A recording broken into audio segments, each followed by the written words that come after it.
deep your pockets are from the pharmaceutical industry. Very complicated issue. I mean, Very complicated issue. I think we don't. Anyone who says they know how to best make sure that life-saving drugs are created, I think we really don't know. And you can see the logic of both sides very, very clearly. It's safe to say that the point that Marjorie just made, which I find to be outrageous too, not her point, but the notion that you could get the exact same drug for 50, 40, 30% of the price in Spain or Canada. The average American does not know that, correct? I think they may know a little bit about Canada now, because remember we used to have that shipping, okay. import the drugs thing, but... Hi, everyone watching the webcast. This is Mike D, and we're waiting a few minutes for the senator to arrive, and I'm going to put Jim and Marjorie on in the meantime, if you can hear that. And we're going to do some sound tests once in a while, so that's what it is. But we should start, hopefully, momentarily.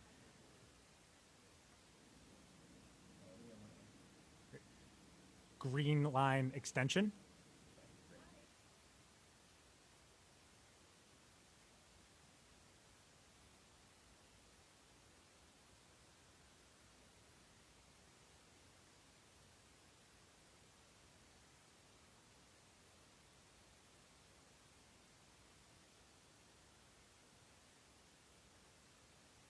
'89.7 WGBH, Boston Public Radio.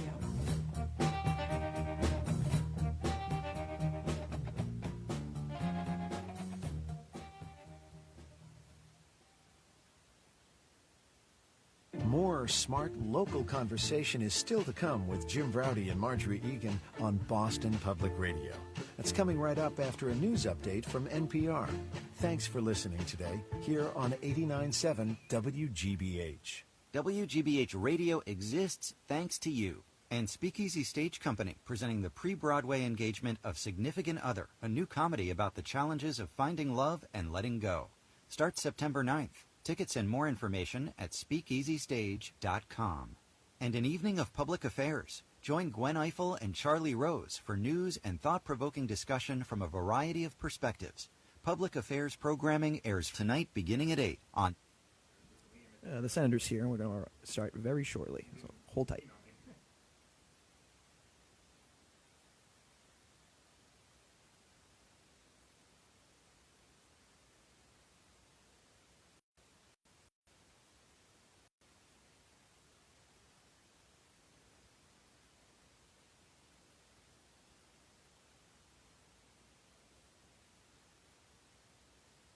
Creative life.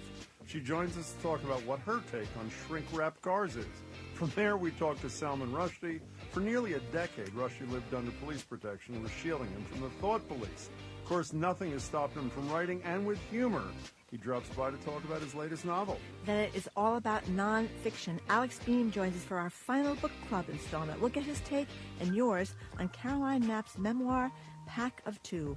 Then we wrap things up with our Cinema Classic Challenge, asking you if the 1979 hit, Being There, still holds up. That and more is next on Boston Public Radio.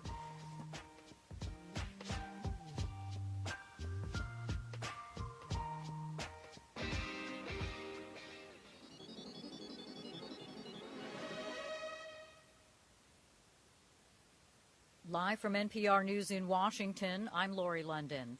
As Tropical Storm Hermine moves north, parts of South Carolina are expected to get up to 8 inches of rain.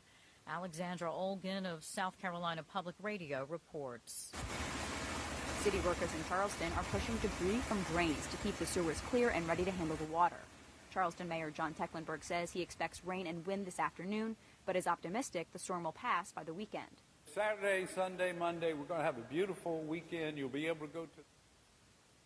All right, we are ready to go. I think the webcast is running. We can see them.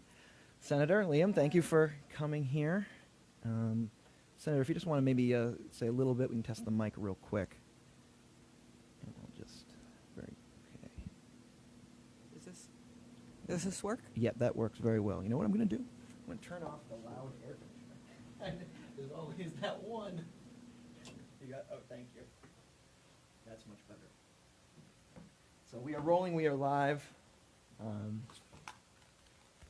I want to thank you both, and I want to thank everyone for tuning into this debate, this impromptu debate between Democrats for Education Reform's Liam Kerr and Senator Patricia Jehlen from Somerville. I don't have much of an introduction to put here. I think a number of people who were listening or on Twitter yesterday and receive campaign emails from the senator may be up on what's happening. And I think that might be a good place to start off. We'll maybe the senator, you could kind of walk us through why you wanted to do this, why you offered that invitation, and Liam, you can rebut after that. Great. And I feel so glad to have this opportunity. I've had 4 or 5 debates with the opponent that's on the ballot against me. But then I found out last week that more money is going to be put into this campaign against me than either my opponent or I has spent. So I said to myself, who is my real opponent here? Who is sending out more leaflets than my opponent? Who is spending more money than my opponent? I think my opposition is Democrats for Ed Reform, which is funded by dark money from New York hedge fund managers. So I sent emails to Liam Kerr, who is the director of DFER in Massachusetts. I could not find a direct contact for John Petrie, who is the single co-chair of Education Reform Now, which is providing $200,000 in anonymous money to DFER to spend. The designated cause was my opponent's campaign. Apparently they're spending some money in other races, but at least $100,000 in mine. Against me, not for me. And Liam, is that a fair look at what's happening? Senator, thanks for bringing us together. I did get a call before coming in here. I know this is a campaign event about your campaign. We're in the State House, and people were saying to me that's odd for a senator to have an event in the State House about a campaign, so just wanted to make sure that we were all... That occurred to me, and I kind of, there's no official word here. This is press area. This is part of the State House designated for press use. Okay. It is up to the State House Press Association, which I am a member of, and the Broadcast Press Association, which I am also a member of. So the responsibility is on me, and when I issued the invitation on WGBH's behalf, I took that on myself. So I can't imagine that it's going to cause too many problems, but could I just that's on me too, as a member of the press. I didn't. In my letter, which apparently Liam did not receive, I did try to contact him at the address that's on the DFER website, and I did try to find John Petrie. But I did ask you in my email, which you didn't receive, to come to Somerville to Union Square Scat TV, and that's still on at 1:30 if you're willing to come. Okay. We have a moderator for that as well. All I saw was this. So I'm not. Yeah. I'm. Maybe another time. I don't see every. Maybe another time. I don't see every email I get. So. Well, Senator, thank you. Thank you for bringing us together. I know you said it was a couple days ago that you saw that Democrats for Education Reform was advocating for a Democratic primary candidate in your district.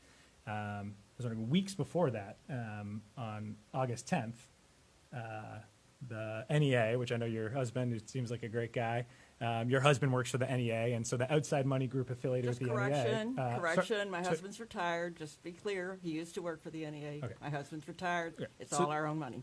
So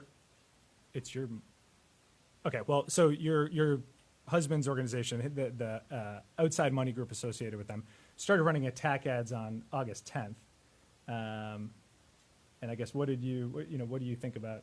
Well, let me start with on August 8th is when you got your money. So Leland is claiming that it was a response to the MTA's money, but your money came first. Second, I have to say. So you said it's not designated. I think. Yes, on the secretary on the it's not, OCPF you website. File the reports are filed for a period of time, and so you send so you don't designate it. So I'm sorry. On the receipts, designated. Let's not argue about OCPF. Here's the point. So here's the point. Well, speaking of OCPF, I think we should get into a little bit of transparency. Go ahead, Senator. Your money came before the MTA's expenditure. I didn't know, and I can't know how the MTA is spending their money. It's an independent expenditure like yours. So would you like them to stop? I oppose all independent expenditures. So did you call on the MTA to stop? I can't. You can't call on them to stop. Your husband's organization is He is spending not- $80,000 Excuse me? in outside money. They spent $3 million in the last election. They're good people. They're doing their job. Your husband's organization is a great organization. Let's They've keep spent my husband out of $80,000. it. My husband Your does husband's not work sitting- for the NEA. You brought him here. He works for the NEA, and She works they've for spent free- $80,000. whatever it is, Families for sorry, so Excellent this is Schools. Carrie. How It's about great if to we have talk to each other? It's great to have Carrie here. Let's Carrie talk was to the each other. chair of the Somerville Democratic Town Committee. Is a big supporter. Excuse me? She's on our advisory council. We're thrilled to have Carrie here and have I didn't Carrie's say support. anything bad about Carrie. So I think on the I transparency, just said, and I didn't. You didn't. I haven't just said want- anything bad about your husband. I'm sure he's a really nice guy, and I think it's great his organization is spending $80,000. Who in is your spending campaign. the money to fund this campaign? The don't NEA know. affiliate in Massachusetts is spending $80,000. They That spent is what- $80,000 so far. So 80,000 on Yeah. my campaign, yeah. unbeknownst Michael, to myself. I did some back of the envelope calculations this morning, and I came up with 77,234 is what the Massachusetts Teachers Association has spent On this both campaign? supporting you and opposing your opponent. And Well- mostly opposing the opponent. So on most this of what the campaign. senators, the senator and her husband's organization, Okay, outside money can we organization, just talk is spending about- money on is attack ads. And Democrats for Education Reform, we've been supporting Courageous Democrats in Massachusetts now for 5 years, and we've never sent one attack ad. We've never sent one negative piece of mail. It's something we're really proud of. What we want to do is lift up Courageous Democrats. So Barack Obama, Hillary Clinton, the majority of Democrats in the House who've advocated for the changes that we need in our schools, the choices that parents want. We support those courageous Democrats. We're very proud to support them. We've never run an attack ad. On August 10th, more than 2 weeks before Democrats for Education Reform got into this race at all, the MTA started running negative, really mean attacks. I mean, I've been on the receiving end of some of the kind of vicious personal attacks. I know many others have as well from the unions over the years, particularly the MTA. I think what they did in the state Senate race to replace Senator Anthony Petrocelli. Anthony Petrocelli was a big charter school supporter from East Boston, a big champion for choice for kids and families and parents, the choices they want to make for their family. And in the race to replace Senator Petrocelli, and this is the last state Senate race we've had here in the state, the last competitive state Senate race, the MTA was fined by the Office of Campaign and Political Finance in that race because they were sending mail and it wasn't disclosed at all. So there was literally no disclosure. And so they were fined. That money could not be tied to the issue at all. Very similar to what the teachers union did in the mayor's race in 2013. You couldn't tell at all until after where the money came from and what it was for. What issues was it standing on? And so, yes, unions have the teachers union has spent $80,000 already on this race. The majority of it is negative, but we can't really tell how much they've spent because they have a very strong history of basically saying we'd rather pay the fine. So they paid the fine. Can I just say in the that I mayor's don't race and represent the MTA? I represent the people of the 2nd Middlesex District. That's who funds my campaign. My campaign is entirely the positive. MTA has spent more money in your campaign than your campaign has spent. Your campaign has spent more money on Leland's campaign than he has. So, Okay, so it that's sounds why like I debated you. I am That doesn't not- make any sense. if Shouldn't Leland Leland be wa- debating Barbara Mataloni? Because Barbara Mataloni, more than 2 weeks before, that Massachusetts Teachers Association president, they've decided to come out and attack Leland more than 2 weeks before. So this is way More in than advance. 2 This is a weeks month before what? before the election. More than 2 weeks before Defer got into the race at all. Defer has been supporting strong Democratic candidates in about half of elections over the last 5 years. Let me so the talk fact about- that Defer had money, that's very clear what that support is for. It's very clear that we are for President Obama's education agenda. It is very, very clear. So when Excuse Defer me. supports a candidate, I it's have very clear what here it's for. your leaflets that you have mailed for Leland, and there's more of them than Leland has mailed. Not one of them mentions charter schools. I think Leland's probably out knocking Leland doors and not doesn't mention challenging charter people to schools. debates. What? I think Leland's probably out there talking to people in the district and not challenging people to debates. But I want to bring it back to some of the What do you think I do?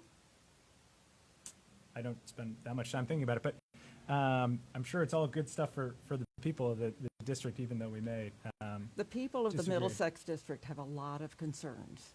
And the honest truth is that people who support charter schools and people who oppose The lifting majority of people in the state, majority of Democrats in Let me say that most people in my district, whether they support charter schools or not, have many concerns. Yeah. And the issue before the voters on September 8th is not the question that will be before them on November 8th. Yeah. And I would be very happy to debate charter schools with you anytime. Anytime, But any places. today- Well, we've got the families with us. We've got President Obama with us. We've got soon-to-be President Clinton with us. I don't know We've that got the majority of President Democrats with Obama us. has taken a stand in this particular U.S. Yeah. issue, because he hasn't said that there should be unlimited, complete lifting of the We'll cap. see if anyone closely associated with the president can come help clarify. Why don't you that do that, later- and why later don't this you fall. invite Mayor Walsh, who is a charter school supporter and opposes this question So too? I had a quick question on you talked about transparency. So there was a bill this year before the legislature relative to campaign finance disclosure and transparency. And Progressive Mass took a stance in favor of limiting candidate contributions, and you voted no against the Progressive Mass position on that. I was wondering why you went against the Progressive Mass position. I can't relative comment on to that because I campaign can't finance remember that disclosure. particular thing. That was a Republican amendment. There were a lot of spotting amendments. The that Progressive Republicans Mass supported. I don't know. And so in the You'll you have to also tell voted, me what it was for me to respond to that. But Okay, let me well, say, I can read it, just in the spirit of time. So also in 2011, well, 2012, let there me was just say, in principle, when it's your money, it's good. When it's against you, it's bad. No, you didn't that's hear what me. it seems like, and that's totally understable. You're totally in your right to do that. I don't agree with that. The people of the 2nd Middlesex District have voted in favor of clean elections. They have voted. I agree. We should have. They Absolutely. overwhelmingly say that we should overturn Citizens United. Yeah, and they don't want the MTA sending negative, mean-spirited attacks a month before the election. And again, it's great that your husband works for Can we just, talk about what we're talking about? Yeah, let's and not talk about our absolutely. families. Well, okay. On family. This is so personal. I This is so represent personal. 160,000 Right. people. So this is so personal to so many people, and I know. I'm sure your husband seems like I'm sure you're unbelievable parents, and just care so much about your own kids, and so much that it is intimate and so personal to people who are denied an opportunity. They have one chance for their kids. I have kids of my own, and I look at them and how their brains develop. Where do and they it's go just- to school? it hits- my kids are 23 months old and 7 months old. Probably. I went to Needham Public Schools my entire. So, and I also know you're a great politician. Obviously, you've been in elected office since the 70s. And you're a you've great, never been opposed. great So on your debater. website, I'm proud it says to be with you have you. 3 children who all graduated from Somerville High School. And anytime I see a politician make a qualifier, I think about that. And because this issue is so personal, that says I don't. Where did you make different choices for your kids? Yes, Yeah. that is true, and that is one thing that Leland has a number of things to say No, about not me. Leland. Sorry, we're talking about. I think you. That's true. Because when you talk to other parents, I guess the choice. I think you're a phenomenal parent. I'm sure you're both phenomenal parents. You seem like your heart's in the right place, and I don't know what other decisions you made for your kids, whether it's vote. When my children were preschool, the Somerville schools were very, very conservative. And our children, like many other children, went to more progressive, student-oriented schools. And we wanted a choice for our children. So we organized. Beautiful. I ran for school committee. And over many years, we were able to gain that. But we never wanted that at the expense of other children. It would vote by the Somerville School Committee to establish a second program. And my 3rd child went to that. All of my children went to Somerville High School.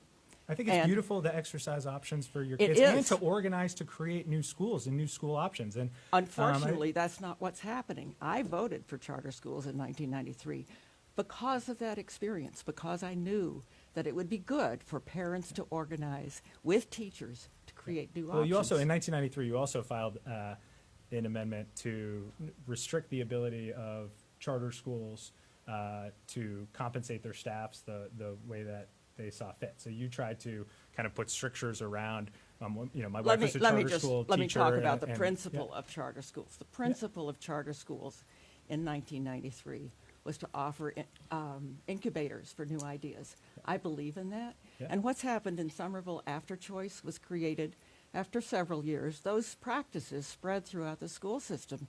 And that's why my granddaughters go to the Healy School, and there is not the need for that kind of program. There is a need for bilingual two-way education, and I support having more choices like that. But those decisions are about limited resources that any school committee has. So, for example, what would have happened in Somerville, and what's happening now, is that the Pioneer Institute says that what's happening now is not innovation, but replication. The Board of Education grants new charters mostly to expansions or duplications of new charters. So put yourself in the shoes. So you have a parent, they're of a fifth grader, and there's a fantastic charter school that could serve their child, that they really want their child to go to, that has the social and emotional learning supports that they need, that has the longer school day, that's gotten the results over time, longer school year, a safe learning environment. And if they had one more spot in that school, their child could go there. And Chris, that's really, I child? understand that problem. But I also understand all the parents that are on wait lists for Boston Public Schools, because not every kid gets into the Boston Public Schools. Yeah, and so like the and Elliott there's a School, long wait School list and for Boston Public Schools. So the Elliott School, which was performing at a very high level, there was very high demand for it. They bought a new building, and they expanded the Elliott School. And you just look at that and you say, that makes sense. As Democrats, we believe that government can make a difference in people's lives and that we have a responsibility to ensure that it does. And so when we see something like the Elliott School, or when we see something like a high-performing public charter school, and we see that we can enable more kids to have government positively impact their lives, change their life trajectories, we have to do that. There's a moral case. The policy case is very clear. And so for the Elliott School and BPS, like you said, there was a wait list, so they expanded that school. And there's a wait list for preschool, which was, they cut back on preschools this year because we didn't give them enough money, even for the transitional costs of the charter school reimbursement. So I think we need to give the decision-making power to the people who are responsive to the taxpayers, the parents, and the citizens of the district. And for example, so local control. Local control. Let me give you an example. Two examples. One is Somerville, where we have a charter school that takes almost 9% of our students and 9% of our budget. And we have closed schools after that. Yeah. But that makes sense. 9% of the budget, 9% of the kids, right? It's not exact, but a little less. Yeah. Charters take whatever. Slightly less money than because the public schools have retired employee benefits and many other costs, which are great. Well, I mean, my grandfather's on a public pension, and I do, and I admire the fact that you fight for the public pensions and compensation for adults, and I think that's important as well. And obviously, it's hard to find the right balance. It just seems like the moral case here is so clear. Let me talk about the case for democracy, which is local control of local taxpayer money. 85% of the school budget in Somerville comes from Somerville property taxes, which are, people pay those, and they would like to have some control of that. Right. When the proposal, so quick question. Let me finish. Okay. Can I just finish? Yeah, absolutely. Little Sorry. tiny I'm story. I'm sorry. Little tiny story. Sorry. There was a proposal for a new charter school. Get so excited. Me too. I know. That there was a proposal for a new charter school in Somerville, which would have if it had been successful, would have cut enough out of our budget that another school would have closed. The only school that could have closed conceivably was the most popular school in Somerville. So while one group of parents would get a choice, another group of parents wouldn't get a choice, because when you lose that money, it doesn't leave in chunks. It leaves bit by bit, and then you have to cut your budget. And the same thing has happened in Brockton.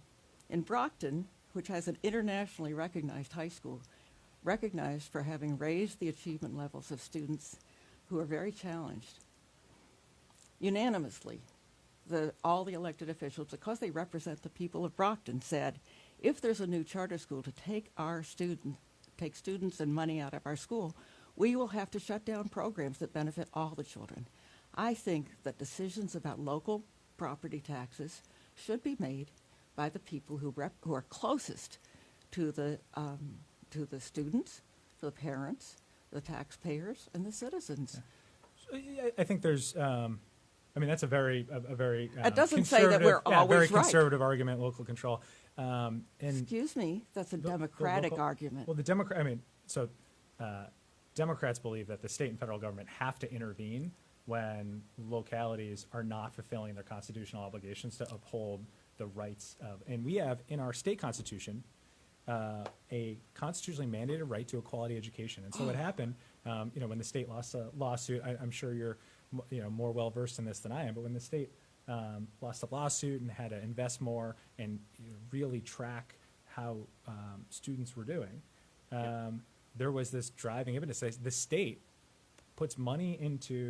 progressively puts money into districts, and also has a responsibility to ensure that money is being spent well. There's a great quote from, John Adams, probably. You can right? do it, yeah. We could probably do that all day, although No, our phantom moderator probably 100%. Got that right. Can I say Mike Dan, everybody. Well, I do want to make sure that if you've had a proper amount of time to respond to that. One thing that is kind of apparent to me in this discussion is we're talking a lot about how charters operate. Local control is probably the primary keystone there. Why is it important for these outside groups to be spending what will probably end up being hundreds of thousands of dollars in total to put, or to keep a pro-charter or anti-charter person on the United States, on the state Senate? Why is that when the legislature did not move a charter bill this session, when the cap question is going to be answered by the ballot? Why spend so much and so much hand-wringing over a legislative seat when it seems like the legislature's role in this debate has passed to a certain extent? I think it's absolutely, I think, Mike, you raised a really good question there. And I think people are tying... Can I just respond to what he was just saying, though, because it's really, really, really important? Sure. Which is, I 100% agree that the state has a constitutional requirement to fund public schools equally and adequately. I formed, with other people, the Council for Fair School Finance, which fought for many years. By the way, we agree on 90%. Probably 90, which 90%. Is, and we'll be fighting together for the millionaire's tax. We might want to spend money a little differently, but we'll be fighting together for the millionaire's tax. Can I just say yes. that is the most important thing we can do for public education in the Commonwealth, and the best thing we can do, because we are so short on money. And if you will commit to spending the same kind of money on that question in 2018 as you're spending in 2016, I say congratulations. I wish we didn't have independent expenditures, but that's a good expenditure of money. Thank you. And so I think we enthusiastically agree. And how about the millionaires that are funding your campaign right now? How about the New York billionaires? Are they going to contribute to that? Will you ask them if they'll? We are structured the exact same way as Planned Parenthood, which is also based in New York. The law applies equal. I think, should the law be changed, everyone should be treated the same way. Yeah. I think the legislature makes the law. The Supreme Court of the United States made the law that allows Citizens United. You just updated it. The legislature we can can't make the law overturn Citizens United. This is putting that aside, I think when we think about the million, one thing I'm very concerned about it is true the Massachusetts legislature cannot overturn Citizens United. Fact check. It is true that the Mass legislature has no real way to regulate campaign finance to the extent that you're talking about here. And I think just back to the earlier point around the millionaires tax, I wanted to say about the constitutional requirement. Yeah. It took us hundreds of thousands of dollars to bring that lawsuit, which is what brought the 1993 reform, which so thank you for charter schools. It was in there, but also $1 billion a year for public schools, equalizing. So right now, a kid in Holyoke has nowhere near the chance of a good public education as a kid in Wellesley. They have more disadvantages and less money. So that is the issue that everybody should be on. And I think, and I absolutely. And so I'm asking you if you will also commit to raising money and help fund. I will absolutely commit to raising money for not just for the ballot question, which is important and will be necessary, but for the court suit, to bring that suit, because that is what is keeping us back, is we don't have the money to bring another court suit. Because in Hancock they said send it back to language the in there- legislature. the language in there is, I mean, another interesting thing I think about the lawsuits is we didn't have the data because of the 93 law that required the state to track how well students were doing, which is what enables us to say, kids in public charter schools in Boston are learning 12 months more in math, 13 months more in reading. It's the data that enables us to say that students in charters are proficient and advanced at a far higher level than their peers are. That data, which is so important. That data didn't exist when the lawsuit was first filed. And actually what we're seeing in a lot of places that because you have that data now, it used to be money was the only metric. The only thing you could say, well, Holyoke spends this much and Wellesley spends that much. We now have other metrics to show how well our kids are doing. And there are some incredible researchers here that haven't just proven that charter schools get just outstanding results compared to some charter schools. Charter schools in Cantor. Boston do better on standardized tests according to the Credo reports. The Credo reports do not say that is true. And they of say around the charter country, schools in other districts. Credo around the country says this is Credo one is thing not we're talking about. I conflating don't want to talk about Massachusetts with Massachusetts. other- Massachusetts has a better charter law than many states. Yes. But Yeah, in we'd be on the same. If we were in Ohio, we'd be arm in arm right now.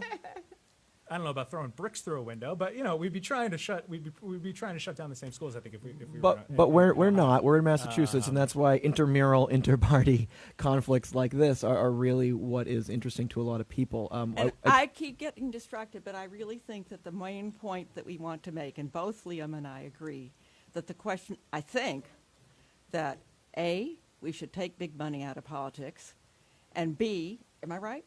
And B, that all children in Massachusetts, not 4%, should have enough money for their education. So, Well, yeah, and I don't know what he thinks about. It's 4% of the money for 4% of the kids, which I know you talked about that 9% figure. I actually think it's important for two reasons related to the additional revenue that's required that we expand. One, it's an area of moral clarity right in front of us, so we just have to. There's a bone I think that we just feel it like. These schools are performing at such a high level. These kids, we just have to do that right now. So there's that piece. There's also the political element, I think, which there's something very dangerous going on right now from the anti-charter network. Which Wait, is they're coming out and can't saying let the money, thing go about they're doing so much I'll better. give it to you. And then Senator, we'll- just let him make his point, and Oh, I'm sorry. We'll get back. Are you gonna We'll cut get back us to off? that. We'll get back. I may have to start. Yeah. But we are also running out of time. Yeah. So Liam, So finish I'll your just make point, this, and then Is that Senator, if you can the rebut. public needs to have confidence that we are investing as a state in public programs that will actually make meaningful differences in the lives of the kids that need it most. And it is so clear that charter schools are doing that. And I think a lot of the rhetoric right now being pushed by the anti-charter side is stealing the public confidence that we need our system to have to come out and say, look, do we need more revenue with reform associated? Yeah, that is the Obama education model. That is everything our organization believes. But it is going to be really hard to go to the voters in 2018 and say, we just took the gold-plated standard of a high-quality, high-impact public program and said no more. And I think it's going to be incredibly difficult to go to an everyday voter and say, we had something that was really working well, and we said no because of political interests or adult interests. I think we need to really double down and own, as Democrats, something that is really working well. And then say, look at how well these schools are performing. These public charter schools are some of the best schools in the entire country that are making a difference for real kids. And as Democrats, we did that. It was Democrats in 93, like you said. It was Democrats in the mid-90s. Congressman Lynch doubled the charter cap. It was Bill Clinton federally investing in more charters. And it was then Senator Obama on the trail who said he would double charter schools and who invested in replicating high-quality public charter schools. President Obama and the Obama administration, signed by Governor Patrick, and that that I think we need to continue moving forward in order to give the public the confidence that those additional funds are going to go to make real differences. We need public faith in this, and it's just so important to us as Democrats to have that. I just feel so frustrated. This is a long conversation. We're not going to have time to finish it today. I think there's a great deal of evidence that charter schools educate different children than are in the district public schools, that as you have more, that more and more kids, there are 4,000 homeless kids in Boston. I don't think any of them are in charter schools. Have you sat down with Tom Kane, who did the lottery loser show? Well, have you met with him? sir, I have heard him speak. Okay. Well, he works in Cambridge, and part of your Actually, district. Harvard is not in my district. It doesn't matter. Senator, why don't you continue your point here? I do want to kind of switch over to my some point was closing that arguments I and really think that what's guys can before tweet the at each other. voters this week is not charter schools. And the reason I think that even the Democrats for Ed Reform doesn't think that is because none of their literature mentions charter schools. None of it. None of Leland's literature mentions charter schools until the end of July. He wouldn't say what he thought about charter schools. Shortly after he did, that's when Defer got the money from New York hedge fund managers. So I think what people in my district care about, they do care a lot about big money in politics. They are very outraged about this. People who are strong supporters of charter schools are appalled that you're doing this. And they are appalled that you're doing it not based on things you care about. It's not transparent. It doesn't say in any big letters, Democrats for Ed Reform. MTA mail for you? It says MTA, and it talks about education, yes. So you have seen the MTA stuff? Well, with the mailers, yes. And after Leland called our attention to it, I saw the website. Right. But I don't see it ahead of time. I see his afterwards. I see theirs afterwards. Yeah. I see Leland's. They look the same as Defer's, and they have his website, and they have his colors, and they have his logo, and they don't mention charter schools once in 3 flyers. None. No mention of charter schools. Let's be transparent about what we believe. My literature talks about charter schools. Yours, if that's your only issue, doesn't. Yeah. That's not transparent. I think so. It sounds like we agree that the Mass Teachers Association should not have started sending negative attack ads in early August. They should not have come in as an outside group and done negative attacks on your Democratic opponent. It sounds like we agree on that, but you feel like you can't say that they shouldn't. And look, I understand. It's politics. You want to win. I get it. No. No. It is an independent expenditure. I do not have influence over it. What I say is that I am responsible for my actions, and you are responsible for your actions. That's why I didn't call out Leland on your mailings. I called out you. What I really wanted to talk to is John Petrie and the hedge fund managers in New York, who have a great interest in the second Middlesex district. Wait a minute. Let me finish. When Planned Parenthood does a mailing, they talk about choice. I don't know, I haven't gotten one recently. But do you want them to disclose their donors? I want everybody. They did an in-kind contribution to you. Do you want them to disclose their donors? I want everybody to disclose their donors. Yeah, that is my position. I even opposed raising the cap on how much individuals can give. I think $1,000 is too high. Most of my constituents can't do that. We should have a match. We should have a state match. I know we used to. We should bring that back. I voted for that. The people in my district voted for that. I think what stopped that is big money. I think there's too much influence of big money. When there's big money, and let me just say who my bosses are. Yeah. I'm just but your bosses are the people you're responsible to, who hire you, who have the power to hire you, to fire you, and give you advice.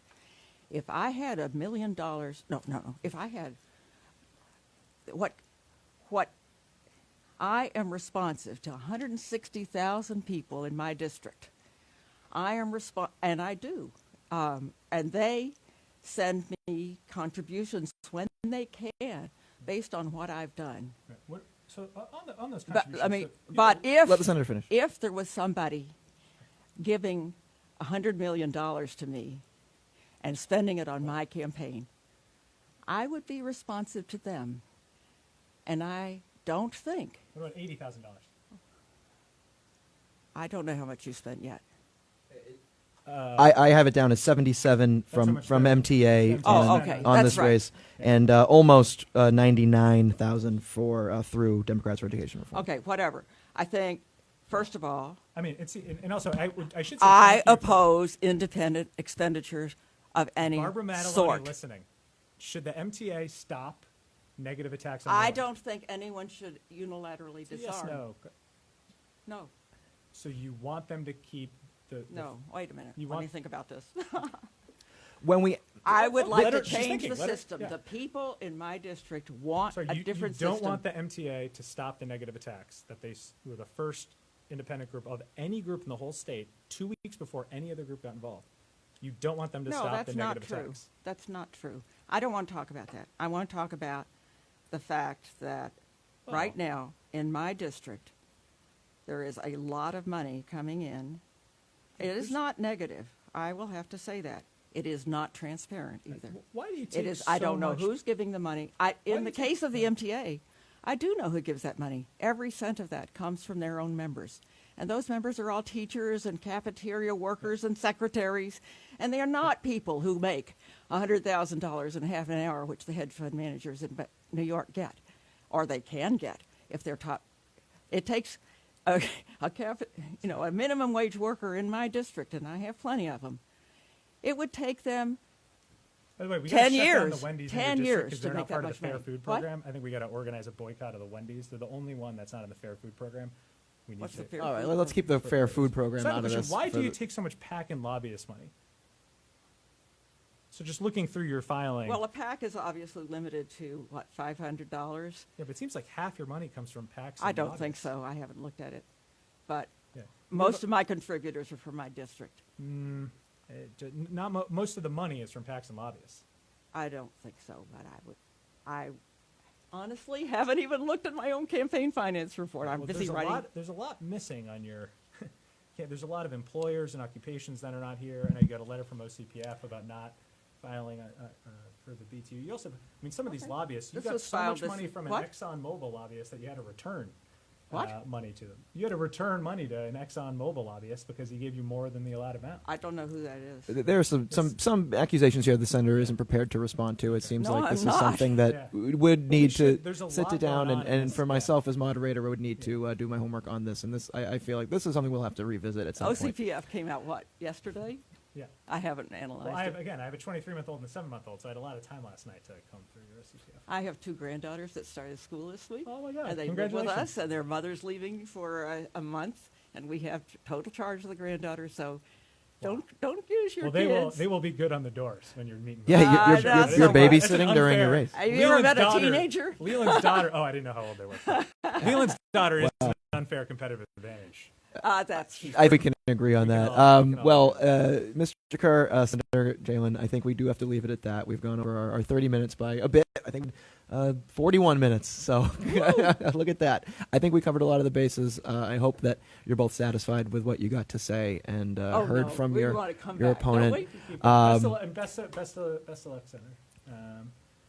Love the democratic process. And I I know would work love hard. for you to join me. Joe Lynch I is can't waiting do in it today, but Somerville. no, I can't do it today, but How about would love Tuesday? to next week. Tuesday, I can check my schedule. But, Tuesday noon to 5. I will have to. I'll have to check, but Okay. I will check and Check now. Why don't you take my? It's Liam at Deford, so you can take my. We'll get the right. Well, email. we will get that, and I'll let you know if they do end up debating again. Again, thank you everybody for watching and for listening. And this is Mike Dean from WGBH signing off. Thank you.